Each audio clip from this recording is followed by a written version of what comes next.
It was 1893. A resort in Maryland told Charles Douglass that they didn't serve his kind. They thought by denying him a meal, they were putting him in his place. But he didn't argue. He didn't march. He walked down the beach, found the property line, and bought 40 acres right next door.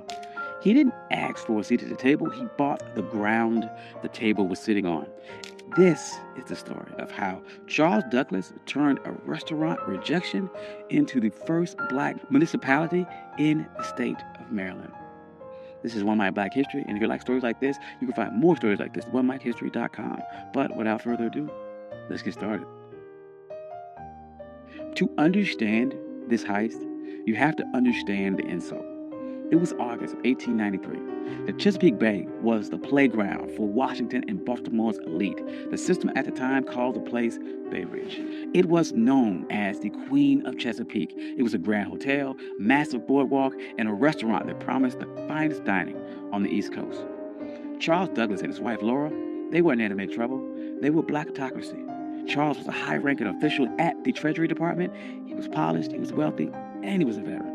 He walked to the restaurant at Bay Ridge and asked for a table. The waiter did not look at Charles's uniform.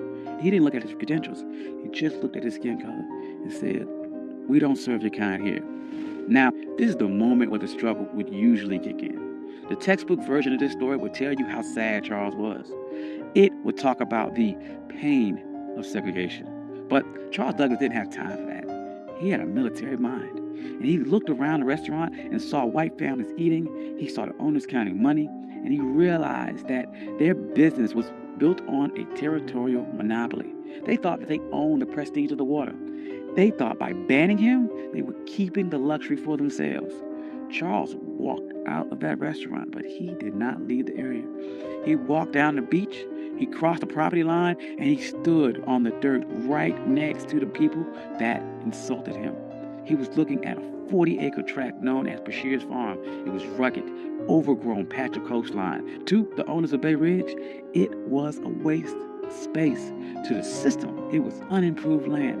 But to the Colonel, it was the high ground. Charles Douglass knew something the owners of Bay Ridge didn't. The system is only as strong as its borders. Bay Ridge was a fortress of whiteness, but the walls ended at the property line. If Charles could control the land right next to them, he didn't need their permission to exist. He could create a parallel world that Jim Crow laws of public accommodations could not touch. See, in 1893, separate but equal wasn't even legal doctrine yet. That would not happen for another 3 years with Plessy versus Ferguson. But the private property doctrine was already ironclad. The law of the land said that a man could do whatever he wanted with the dirt that he owned. Charles realized that public space was a trap. If you relied on the public to treat you fairly, you were a beggar. But if you owned the private, you were sovereign. So he went to the owner of the 40-acre farm, a man by the name of Daniel Bashirs. He didn't ask for a favor. He brought money. He offered him $5,000 cash. In 1893, that was an astronomical sum. It was roughly the equivalent of about $175,000 in today's money. But the strategic value was worth millions. Bashirs took the money. He signed the deed. And on that day, the Queen of Chesapeake lost its monopoly. Charles Douglass didn't just buy a farm. He bought the gateway to the bay. He went to the restaurant owners who refused him a sandwich, and he didn't say a word. He just started building. And the first thing Charles did wasn't build a resort for the masses. He built a fortress for his legacy. He built a home for his father, Frederick Douglass. He called it the Twin Oaks. But he didn't just build it anywhere. He positioned the home with military precision. Frederick Douglass had been enslaved on the eastern shore of Maryland. He looked across these same waters as a boy, dreaming of a world where he wasn't property.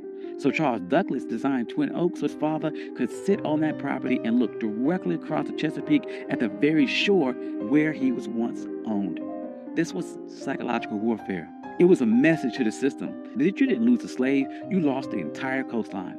Frederick Douglass never got to spend a full summer there because he died in 1895, but the receipt was still filled. The Douglass name was now etched into the land in the deeds of Maryland. But Charles was not done. He knew that one house was an anomaly, but an entire empire is a network. So he began subdividing the land, and he didn't sell it to just anyone. He targeted the sovereign class.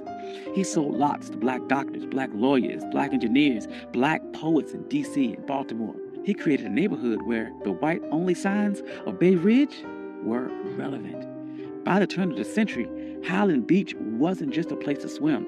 It was a black think tank. Paul Robeson was there. Langston Hughes was there. W.E.B. Du Bois was there. They weren't protesting segregation. They ignored it. They built their own hotels. They built their own pier. They built a community center. They built a closed economy where black money stayed in black pockets and black dignity was the default setting. Now, there's no way the system sat back and watched this happen. The owners of the white resorts nearby were furious. They saw the private property loophole working against them, and they realized that they had lost control of their territory. So they tried to use paper weapons.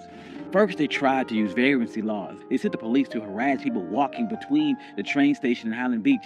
They wanted to make the journey so uncomfortable that the residents would give up. That didn't work. Highland Beach residents started their own shuttle service. They controlled the logistics.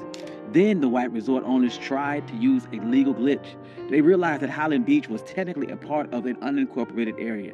They thought they could use local zoning boards to condemn the land or pass an ordinance that would tax the Douglass family into bankruptcy. They tried to treat Highland Beach like a nuisance, but the residents of Highland Beach were some of the smartest people in the state.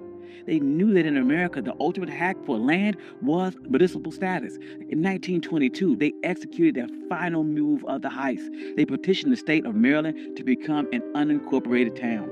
They didn't want to be a neighborhood. They wanted to be government. And they won. Highland Beach became the first black municipality in the history of Maryland.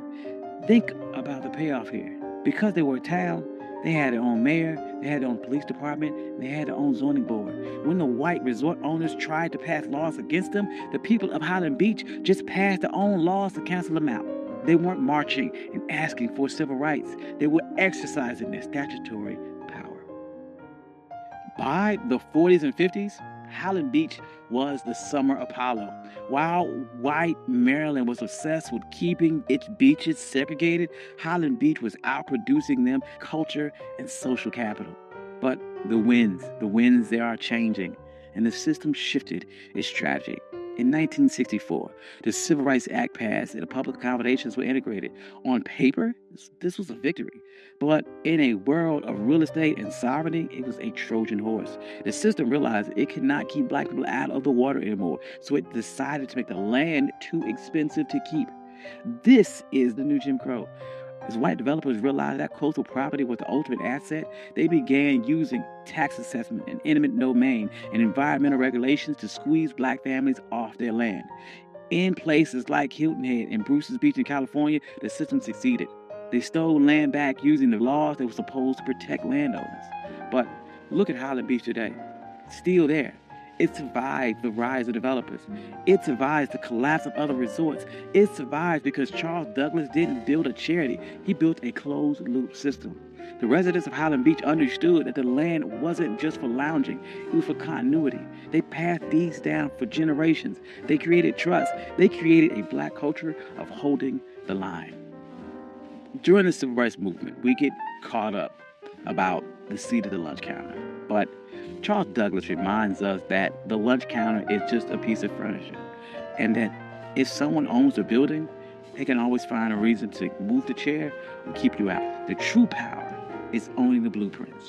Charles Douglass was told his money wasn't good enough for a meal, and he didn't waste a second trying to change that with his mind. He used that energy to change the map. He proved that when the system closes the door, you can't keep knocking till your fists are bloody.